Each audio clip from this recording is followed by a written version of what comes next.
As a young child, I remember driving by the Quabbin and being totally baffled by its gigantic proportions and wondering, what happened here?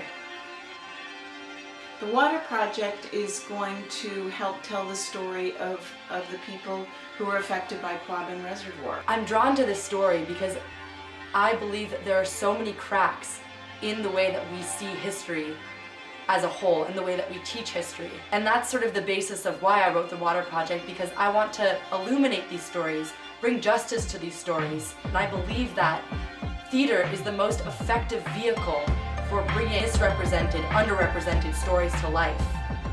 My dad came from Prescott, Massachusetts.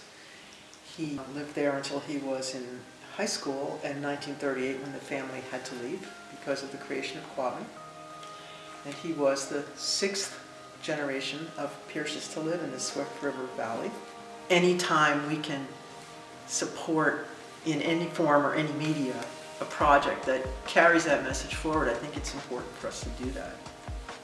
People were told that it was for the greater common good, and you can interpret that a lot of ways. There was an awful lot of grief and sadness, and people even committed suicide when they were faced with having to leave what they had always known. The play is about the flooding of the Swift River Valley and the political corruption surrounding the event. The story follows Edith, a 14-year-old opinionated girl who struggles to find a sense of identity and home in the face of displacement.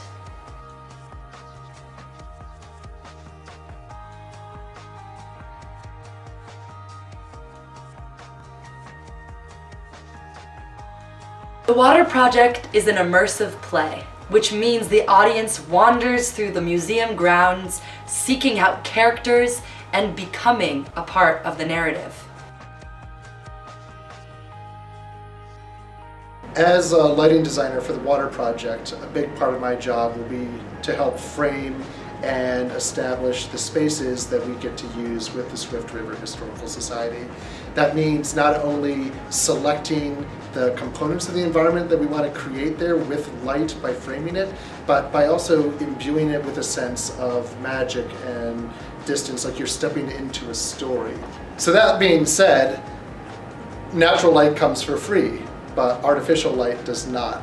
And in work like the Water Project, where lighting will be so foundational, this is not a show that's really meant to be done in bright daylight. It's meant to be done under those strange and beautiful conditions that immersive theater can make, especially at night with a project that will weave indoors and outdoors. That costs a lot of money, even though it might not be the first thing you think of. What we're really hoping for is a strong enough budget that we can build a really three-dimensional dream environment for audiences to explore.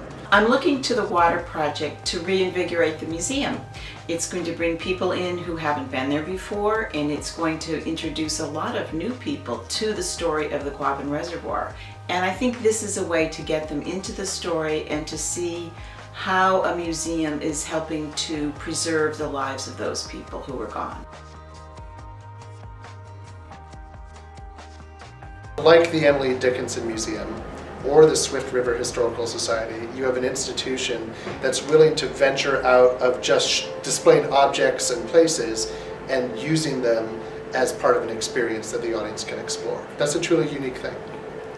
In site-specific theater, the space is the biggest character. As the audience wanders through the museum, they create an intimate and visceral relationship with the historical content. The audience, which could be you, now a citizen of the Swift River Valley, is engaged in the harrowing socio-political debate on whether or not to flood. Nobody agrees, the water rises.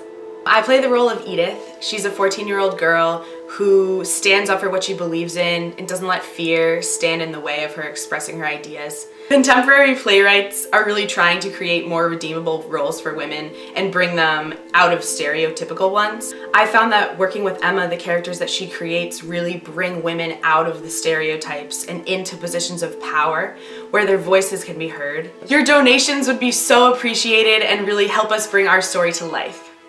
The water project has already been awarded 6 Massachusetts Arts Council grants, and for that we are so grateful. But unfortunately that's not enough to fully actualize the vision that we have. Your donation will go towards the construction of costumes and props and all the technical aspects of the production. Furthermore, we believe in compensating our artists for their time and expertise. Your donation will not only fully fund the water project, but it will allow us to give back to the Swift River Historical Society so that they may continue to preserve and share these important histories for many years to come.